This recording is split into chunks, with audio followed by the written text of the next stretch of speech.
Hello, welcome to the Chill Out Zone. My name is Joseph, where I talk about all things movies, TV shows, and anime. And today we are talking about Invincible Season 4, Episode 7. Let's go. Honestly, this episode was crazy. I mean, we absolutely have to give Thragg the MVP of this whole entire episode.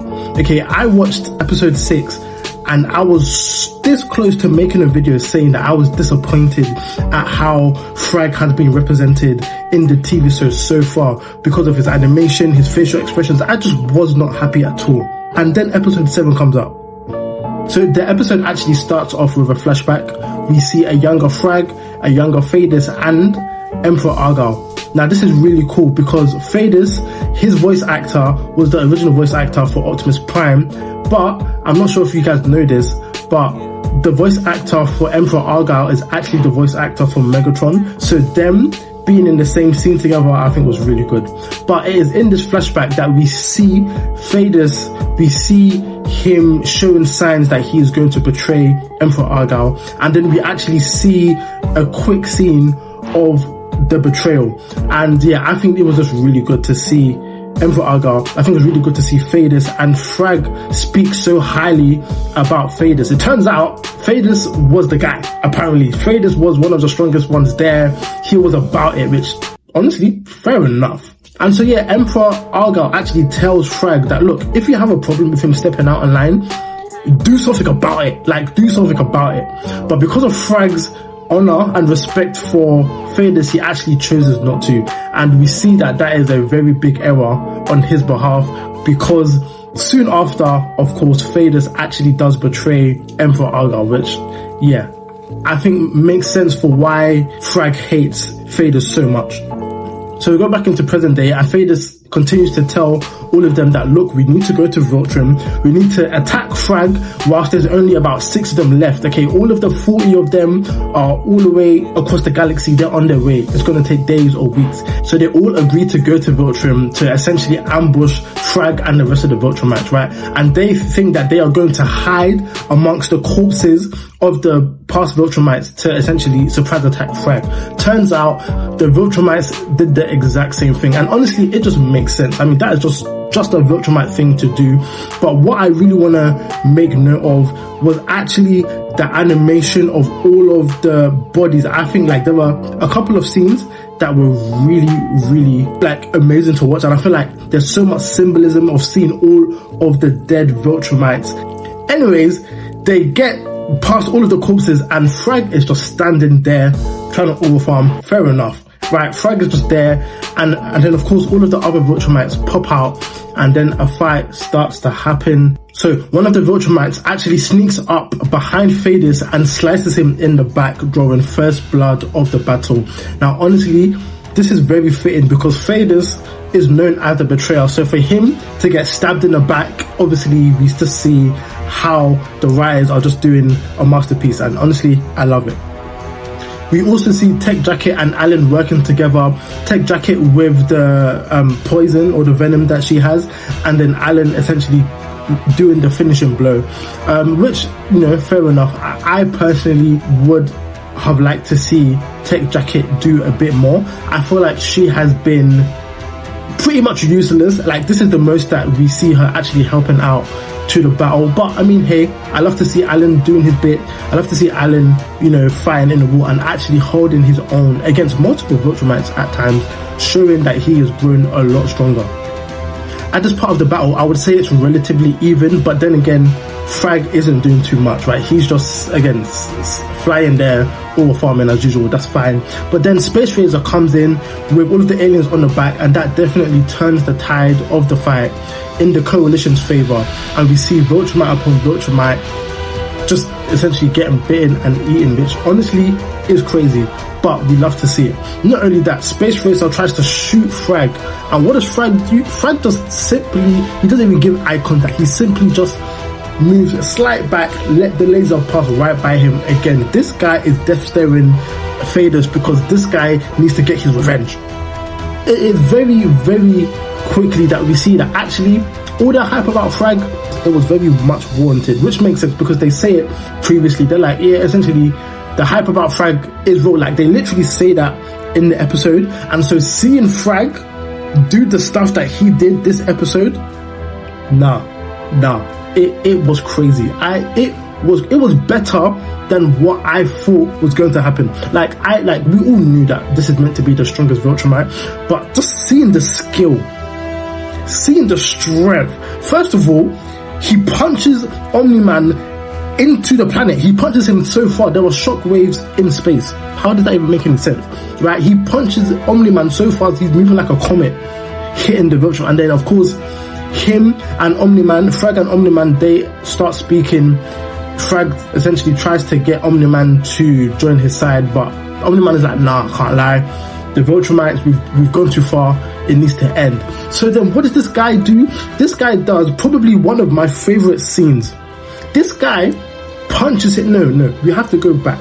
This guy, the force in which he is about to punch was so strong that it creates a vortex that sucks Omni-Man closer to him, and then he punches Omni-Man so hard that he punches him out of orbit.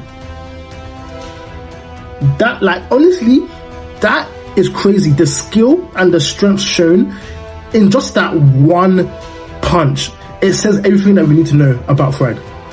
And then we have Oliver. Every time this guy rushes to the bad guy thinking that he has the hands to back it up, but in every situation we find out this guy doesn't have the hands. It happened 2 times already. You would think that he would know. What does this guy do? This guy goes straight for Thragg, one-on-one, as if you're the main character. Relax, okay, relax. Mark told him already, look, do not go charging at him alone. Thragg is not the one. Okay, and he does it, and what happens? Thragg punches him so much, he punches his jaw straight off and literally just dismembers one of his limbs just like that. That guy was out for the count. Honestly, this guy can't hang with the big boys. I don't know why he's here. Okay, it's just because his brother is Mark and his dad is Omni-Man. Let's be real. And then we have yet another personal favorite scene of this episode.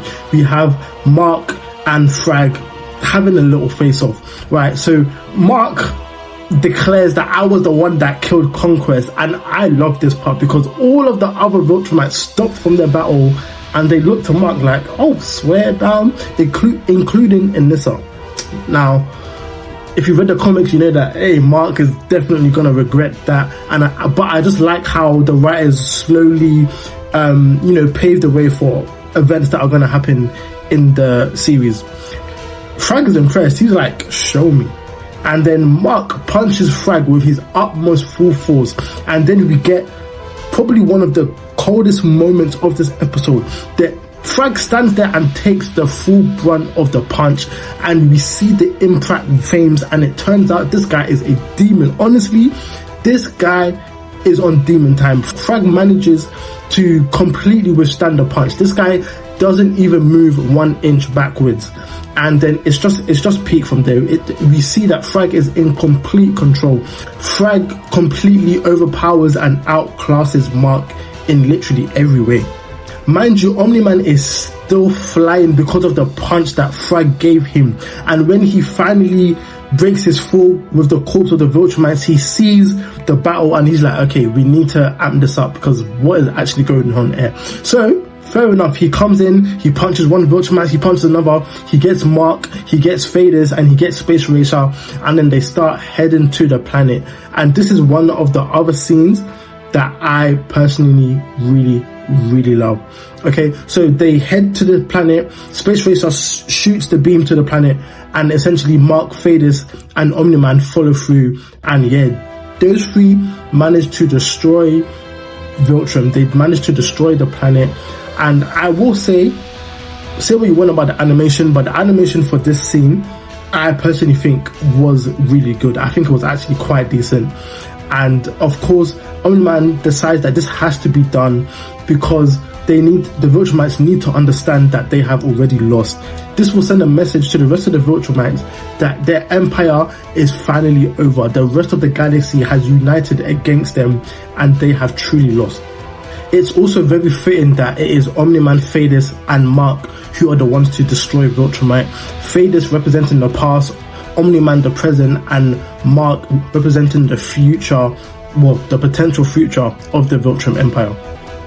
Seeing the destruction of his planet and therefore the Viltrum Empire, Thragg absolutely loses it, and this guy literally one-shots Phadis so quickly, and then he says, "What, you've been avenged?" Oh, this guy is moving like Thanos. Honestly, everything that this guy says is cinema. So yeah, Phadis is out of the picture, and then he goes to Omni-Man saying, "Look, I made a mistake killing him too quickly. I'm going to take my time with you." And then, yeah, he just essentially continues to beat up Omni-Man, and he impales him with his hand, leaving Omni-Man out for the count. And then he moves on to Mark, and it's just not looking good. It's not looking good for the Coalition. He's beating Mark. This guy has Mark's head in his hands. It's literally all over.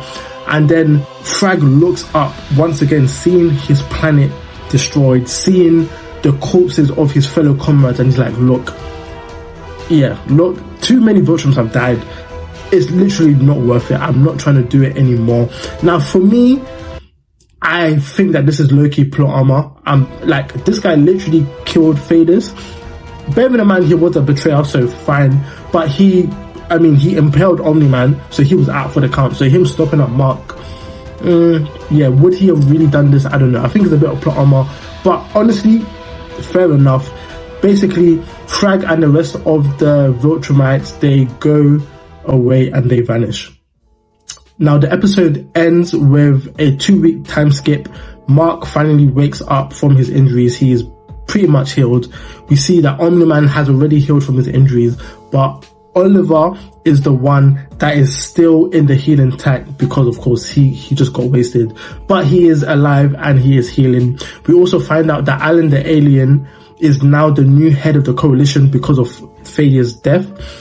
And they discuss that the Viltrumites have disappeared from the galaxy. Nobody can find them. And it is then that it dawns on Mark, oh snap, these Viltrumites, they're going to Earth. And that's when the episode ends. I mean, this episode was amazing. Honestly, this episode was, in my opinion, the best episode of the season, and I would potentially maybe even say probably the best episode of Invincible to date. Anyways, thank you for watching. Make sure you like and subscribe because I will be making multiple videos a week. Also, make sure that you come back next week for the finale of Invincible season 4. It is going to be amazing.